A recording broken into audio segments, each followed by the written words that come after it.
Judas no fue un desconocido. No fue un intruso. No fue un extraño que apareció al final de la historia para cumplir un papel oscuro. Judas fue elegido. Caminó con Jesús desde el principio. Escuchó las mismas palabras que los otros discípulos. Vio los mismos milagros. Compartió el mismo pan. Durmió en los mismos caminos. Judas no estuvo en los márgenes del grupo. Estuvo dentro. Fue uno de los 12. Y ese dato, que a menudo se pasa por alto, cambia por completo la forma de entender su historia. Jesús no eligió a Judas por error. Tampoco lo mantuvo cerca por ignorancia. Lo llamó sabiendo quién era y sabiendo quién podía llegar a ser. Eso es lo primero que incomoda. Judas no comenzó como traidor. Comenzó como discípulo. Como alguien que creyó, que dejó su vida atrás, que apostó por un proyecto que parecía traer esperanza. Como muchos otros, esperaba algo concreto del Mesías. Esperaba un cambio visible, una transformación política, una restauración del poder perdido. Judas no era el único con esas expectativas, pero quizás fue el que más se aferró a ellas. El problema de Judas no fue que no creyera en Jesús. Fue que creyó en su propia versión de Jesús. Mientras otros discípulos aprendían lentamente a soltar sus ideas, Judas se aferró a las suyas.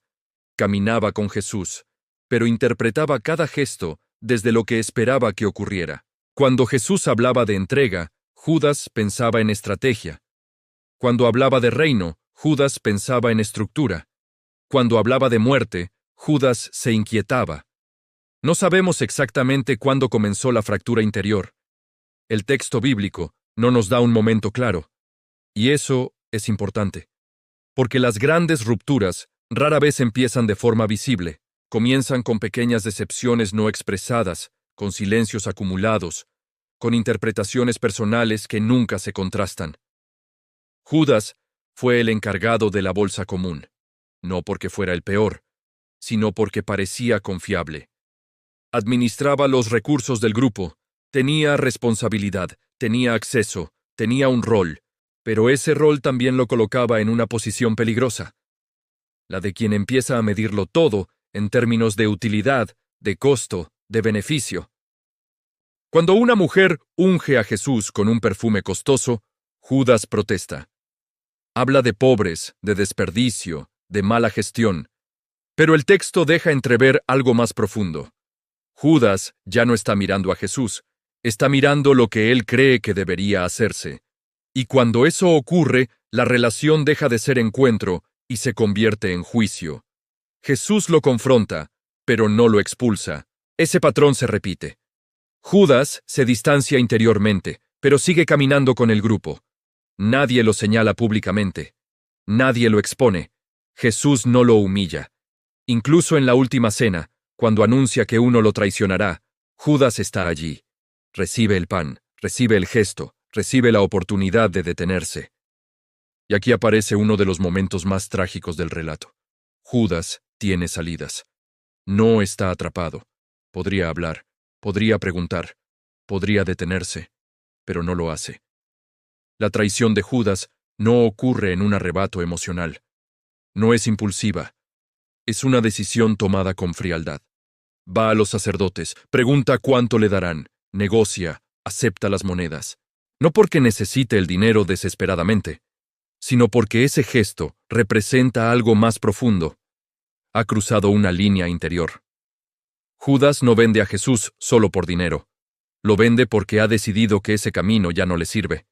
Quizás pensó que estaba forzando una situación, que obligaría a Jesús a actuar, que desencadenaría el reino que esperaba. Quizás creyó que todo se saldría de control solo un poco, lo suficiente para provocar una respuesta.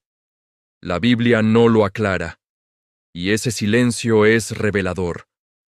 Porque muchas decisiones humanas se toman convencidos de que aún se puede controlar el resultado. Judas besa a Jesús, no lo señala desde lejos.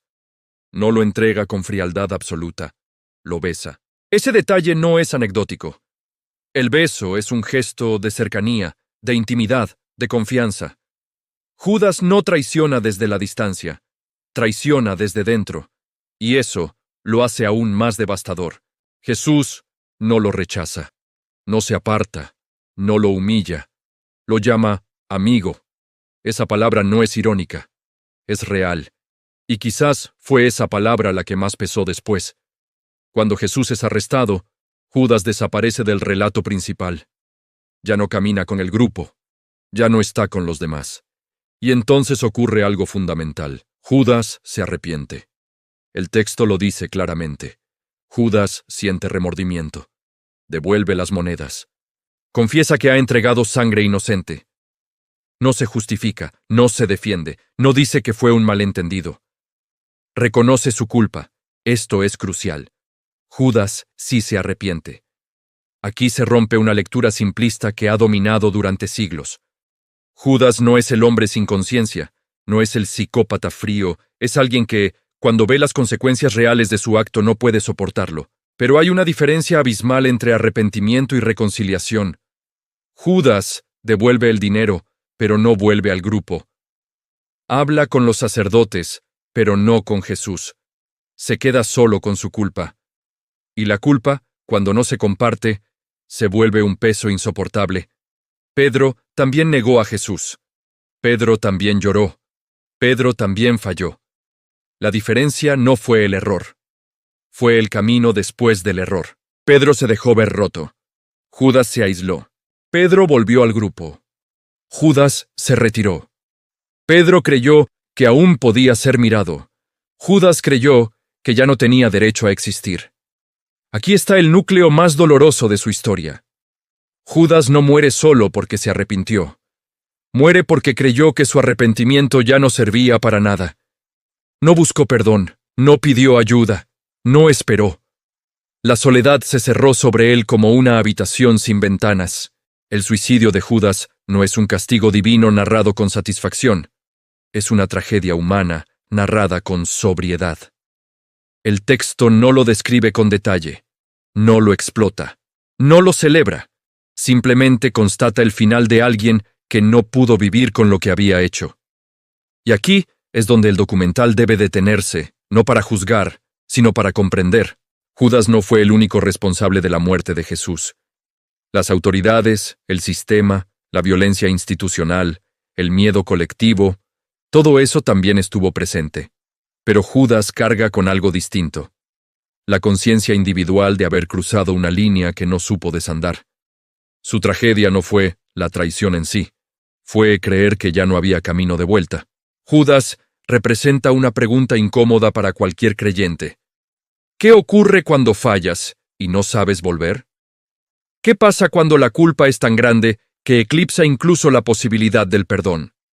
El Evangelio no dice que Judas no pudiera ser perdonado. Dice que Judas no permaneció para comprobarlo. Eso no lo convierte en monstruo. Lo convierte en advertencia. Una advertencia sobre el peligro de quedarse a solas con la culpa.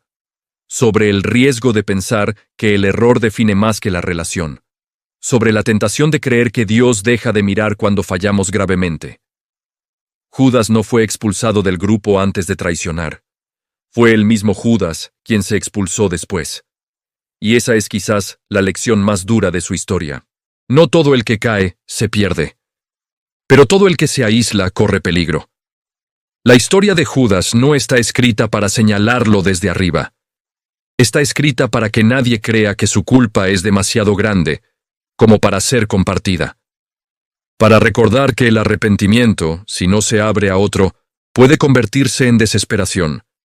Judas no necesitaba morir para pagar su culpa. Necesitaba permanecer vivo para atravesarla. Pero no pudo. Y por eso su historia permanece abierta, incómoda, sin cierre fácil. Porque nos obliga a mirar de frente una realidad que preferimos evitar. Que no todos los que fallan saben pedir ayuda, y que no todos los arrepentimientos encuentran el camino de vuelta. Judas no fue el peor. Fue el que se quedó solo, y esa soledad, más que la traición, fue su final.